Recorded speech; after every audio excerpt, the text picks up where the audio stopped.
I've been fortunate. Overall, I haven't struggled with these COVID times much. I've talked about my successes, which include weight loss, reading more, getting out with nature regularly, and more. This past Saturday, this was a difficult day, however. Every year on the Saturday closest to January 9th, my family's patron saint day, I host a large feast at my home. In Serbian Orthodoxy, we call it Slava. I invite dozens of members, either of my family or my closest friends, to this celebration. I take the week off of work and spend it in the kitchen preparing soup, sarma, which are sour cabbage leaves stuffed with a meat and rice mixture, cheese burek, lamb, bread, desserts, and much more. It's a labor of love. I even share the celebration on my personal social media, going so far as to have a lamb cam so people can watch the lamb on the rotisserie.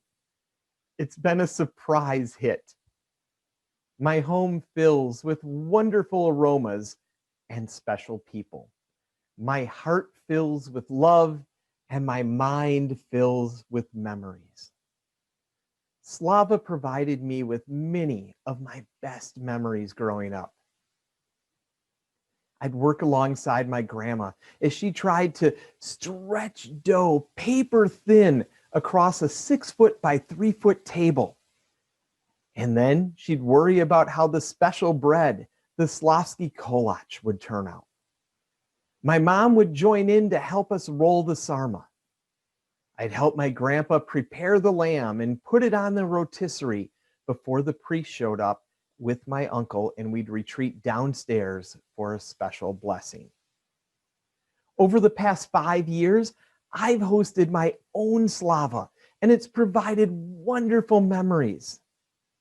This year was different though, and I'm not going to hide my sadness about it. On Saturday morning, I teared up several times as I wrote a text message to send to our regular attendees. I went to read it to my wife since I was sending it from the both of us, and I broke down sobbing on the second sentence. I handed her my phone to read the message herself.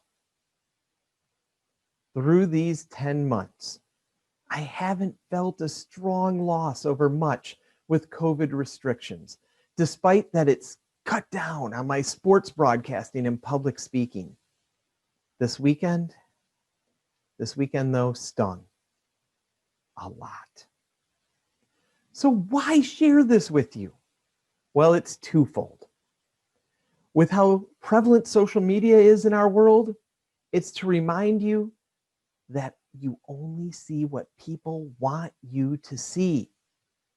Most people aren't comfortable to share the bad and the good. Our brains start to make us think that our lives aren't as good as everyone else's. Everyone else has challenges and problems too. Just as you might not share yours, other people aren't sharing theirs. Stop comparing your life to other people's. It's not worth the headache and the heartache. It's really hard for me to win a home run derby if I let my opponent get a mulligan every time they don't hit a home run, while I take my home run hits as the outs they are by the rules. Not going to win that way. When I talk about being positive, it's not a Pollyanna positivity. We need hardships and difficult times to help us appreciate the great times that much more. While I felt a strong sense of loss this past weekend, I know that it'll help me appreciate the good times, future and past, even more. Our Awesome You tagline is live life to the fullest and be good to one another.